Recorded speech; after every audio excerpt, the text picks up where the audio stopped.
Happy birthday, Dad. That day was my husband's birthday. We had a small celebration for him, who always supported our family. Right after that, we received the news that his company had gone bankrupt. It'll be okay. We'll figure it out, I earnestly reassured him, who was feeling down.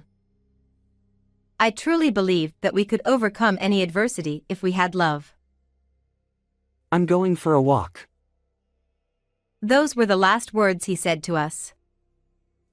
After that, he never returned home and vanished into the sea, leaving behind a large debt for me and our daughter.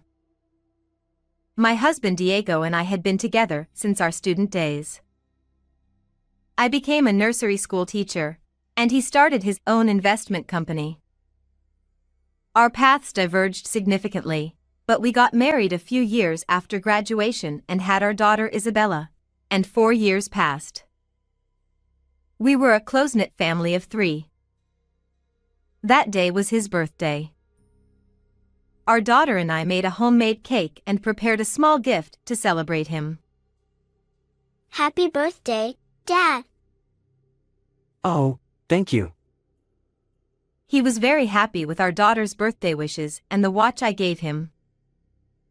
I never doubted that such happiness would continue forever. Not yet. This is the critical moment. Don't rush. A few hours after the birthday party, when our daughter had fallen asleep, he was busy handling calls from work. I had seen him looking serious while on the phone before. He was probably discussing work, but I didn't understand the workings of an investment company. Why can't you do as you're told? You incompetent. After several exchanges on the phone, I heard him yell in frustration. I opened the study door to find him slumped over, his shoulders sagging. What's wrong? You're being too loud. You'll wake Isabella. Sorry. I failed in a deal. He muttered without looking at me. What? What does that mean? Are you okay? No, it's bad. The company is going to collapse. When I heard those words, it felt like the air had changed for a moment. I had heard from him before that an investment company could move an eye-popping amount of money overnight. If such a company were to go bankrupt, I could imagine what would happen. But strangely, I didn't feel pessimistic. It'll be okay. We'll figure it out. So I answered without hesitation. I wasn't ignoring the thought of how we would live or whether I could support us with just my income. But I was confident that we could overcome any hardship if we were together. Thank you. I'm going for a walk. What? But. He looked glum, understandably shocked by the company's impending bankruptcy. But I was reluctant to leave him alone at such a time. I'll be fine.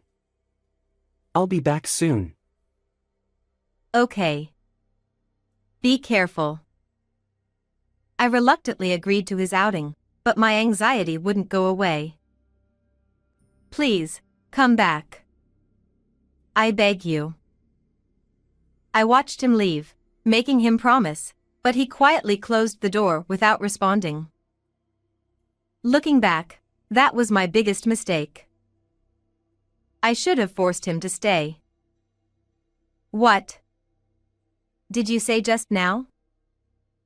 The police contacted me the morning after he left. We found shoes that appear to belong to your husband and what seems to be a suicide note. When they told me that, my mind went blank. The location was a scenic spot overlooking the sea in our hometown. But it was also a notorious cliff where people frequently jumped to their deaths. The police contacted me based on the personal belongings he left behind. Despite an earnest search, bad weather set in from that day, and the sea became rough, so the police quickly gave up looking for him. I wanted to search for him myself, but with a young daughter to care for, there was little I could do. Where did Daddy go? He'll be back. He promised. I muttered to myself, holding my anxious daughter. Why didn't I stop him then? Thinking that made my heart feel like it would break. But more bad things followed, piling on us who had suddenly lost our family. Please, go away. You can't just show up and say that. My daughter has nothing to do with this. Debt collectors started coming to our house daily, demanding I repay my husband's debts. It turned out that his company had already been in trouble for months before he disappeared. He had apparently borrowed money from shady sources. They claimed I was a guarantor for his debts, but I had no memory of agreeing to that. Debt collectors hounded us relentlessly, ignoring our mourning, and I was mentally cornered. They even showed up at my workplace, forcing me to quit. I had to leave the nursery school where I had worked since I was a new graduate because I couldn't let the children and parents see me dealing with debt collectors. Without him, everything about our lives changed. If my parents hadn't taken us in, I might have ended up taking my own life and my daughter's. With help from a lawyer and a judicial scrivener, it took several months to settle the debt issue. But the series of events deeply scarred both me and my daughter, and healing those wounds wasn't easy. Still, I couldn't stay down forever, so I started moving forward for my daughter's sake. 3 years later, after finding a new job in my hometown, our lives finally stabilized. My daughter, now 7, grew up to be a sweet child, made lots of friends at school, and was happy. I was also fortunate to have good mom friends, and our lives gradually improved. A trial session at the new sports facility? One day, a mom friend invited me to such an event. The large, clean facility had both sports and hot spring facilities, with a daycare center, so we could enjoy the services without worry. I didn't have any particular hobbies outside of work, but I thought it might be good to exercise deliberately for a change. That night, while preparing dinner, I glanced at the TV and saw a local program featuring the facility. I thought it was perfect timing and stopped what I was doing to watch. A man appeared on the show, being interviewed with his elegant wife and child, as a successful businessman who had established the sports facility with a daycare center. It was just an ordinary scene, but I couldn't take my eyes off the man I had never seen before. Why do I feel like I've met this person somewhere before? Like he's been close to me all along, like he's familiar. At first, it was just a slight unease. But when the man on TV started a certain gesture, I felt a chill run through my entire body. Diego. I involuntarily muttered. No matter how much our lives changed over the 3 years, I never forgot him. I saw a resemblance to my missing husband in the man on TV. Diego had a unique habit. When he was nervous, anxious, or lying, he would fiddle with the nail on his right middle finger. That's why his finger was always noticeably ragged. The man's distinctive habit and finger shape were unmistakable. But the world is vast. Maybe it's just a coincidence. I considered that. The man's face was different from my husband's, and his name was introduced as Kyle, so there was a possibility it was just a look-alike. However, the timing of my mom friend's invitation and this suspicion felt almost orchestrated. So, I decided to attend the trial session to investigate further. That day, my friend and I left our children in the daycare center within the facility and headed to the venue we were interested in. The event promised a relaxing experience, an hour of hot yoga followed by access to the hot springs. Before the session started, the company's CEO was going to give a greeting, and I thought, perfect. This is my chance to see him up close. I seized the opportunity and took a seat in the front row, right in the center, where I could see the man clearly. There he is, the guy from TV. He appeared before the participants and stood directly in front of me. The moment he faced the audience, our eyes met.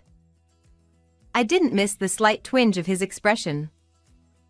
After breaking eye contact, he nervously started fidgeting with his right middle finger's nail. There's no doubt about it, it's Diego. He's here. As soon as I was convinced, forgotten emotions began to well up inside me. But they weren't feelings of joy or relief that he was alive. Isabella and I suffered for 3 years, and you've been blessed with a beautiful wife, adorable children, and success as a businessman? Give me a break. I was surprised at how I could feel this way about someone I once loved. Over the past 3 years, it seemed I had become a much colder person than I thought. You left me with debts and caused Isabella so much pain. You must have had a delightful 3 years. Enough is enough. From that point on, I had no hesitation. I contacted the administrative scrivener and lawyer who had previously helped me, and I bravely made a call to a certain agency. A few weeks later, a man showed up at my parents' house with a furious expression. As soon as he saw me, he yelled, "What the hell did you do?" It was Kyle, the CEO of that sports facility. And you are? I asked, deliberately acting unaware. Kyle's eyes narrowed in anger. Don't play dumb. It's Diego. Your husband. You can't pretend to forget after everything. My husband disappeared 3 years ago, and you look completely different. Although I was just stating the facts, he glared at me with frustration. Since it was getting nowhere, I reluctantly decided to steer the conversation. What do you want from me now? With a sigh, I asked. Diego's face showed a mix of awkwardness and lingering anger. I was relieved that my parents and daughter were out at this time. If Isabella had been here, it would have been a disaster. It was you, wasn't it? You set them on me. Why else would they come after me now? You were supposed to be the guarantor. I thought, this is the very definition of shameless. So you admit you tried to saddle me with the debt. But too bad, it won't work that easily. 3 years ago, when I was being chased by creditors, I consulted a lawyer who legally proved that I, who had been made a guarantor without my consent, was not obligated to repay the debt. After that procedure, the creditors stopped pursuing my daughter and me. But did the creditors simply give up? Honestly, it was quite a risk. There was always the possibility you were someone else entirely.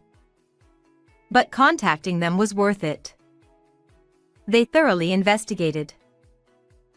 I had contacted the creditors who had once tormented me, betting that they were still looking for my husband. I informed them that he was now an entrepreneur, operating under a different name. Because of your meddling, they came to collect. They said I owe 3 years' worth of interest. $200,000 is absurd. They told my wife and child everything. And? What do you expect me to do now? We are strangers. By this time, my marriage to Diego had already been legally dissolved. The condition for dissolving a marriage due to a partner's disappearance is 3 years. So, in this 3rd year of his disappearance, I filed for dissolution of marriage and waived all inheritance. Now you can officially marry your new wife. That was always your goal, right? Don't be ridiculous. I was kicked out of the house. It seemed his new family had had enough of him, but that was no concern of mine. I heard your wife was originally a yoga instructor. She inherited a substantial amount of money from her wealthy parents and decided to start a business. You met at a seminar, right? How do you know all that? Who knows? I had heard all of this from the creditors. Thanks to your information, we got him. We'll take every last bit of his assets. They were saying some dangerous things, but I didn't care. Are you going by Kyle with your new wife? Using a fake name is risky. I hope you won't get sued for fraud.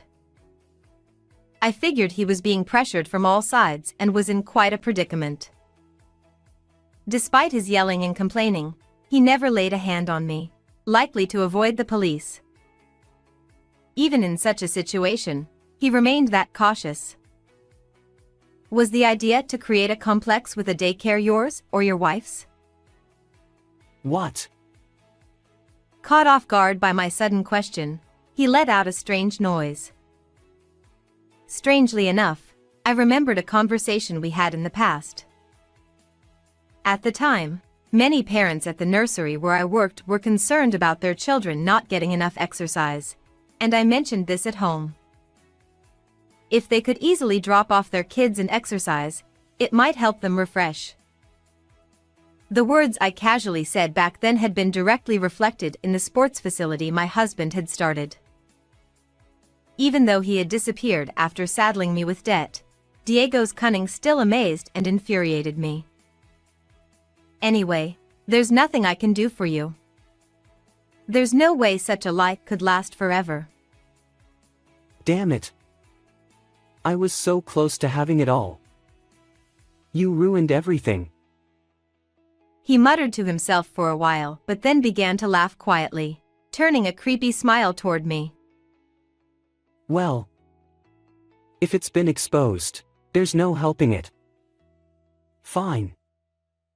I'll just run away again using the same method. This time, I'll do it better. In the end, he said something like that, showing no sign of remorse. Instead of deceiving people and running away, why not work and live honestly? I felt pity for my husband who had lost his sense of decency and tried to advise him, but it seemed nothing I said would reach him anymore. Shut up. I've never worked under anyone. I'd rather die alone than be employed by someone now. You, an ordinary person, wouldn't understand. What did you even come here for? Just to complain? If you're done, you can leave, Kyle.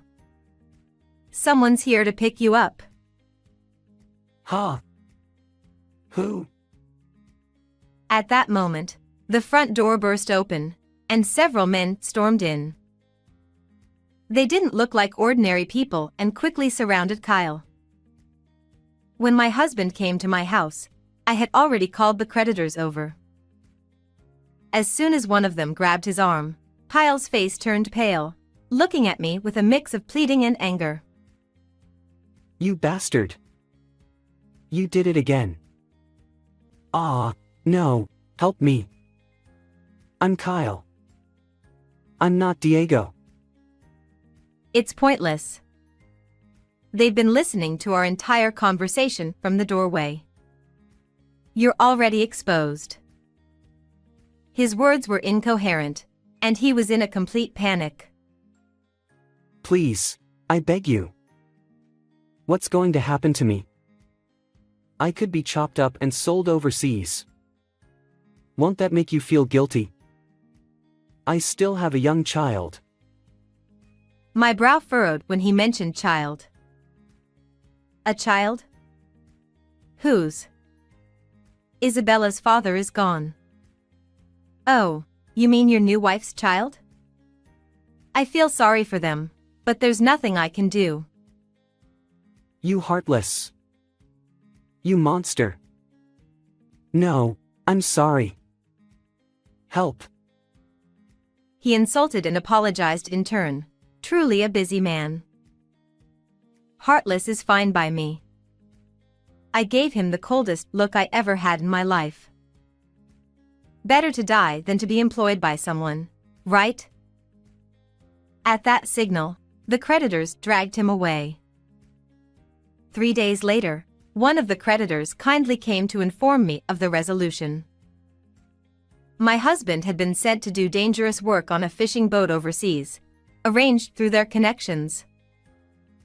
I wasn't told the details, but they said, "There's no guarantee of his safety, but he'll earn high wages. He won't return to normal society again." the $30,000 for my emotional distress from Diego would be paid from those wages, so I could only hope he survived. After that, I steadily built trust and achievements in my new job, and I'm now serving as a head childcare worker from this fiscal year. My daughter, now in 3rd grade, has made even more friends and is brighter than ever. How did you find this story? Please remember to subscribe to our channel. See you in the next video.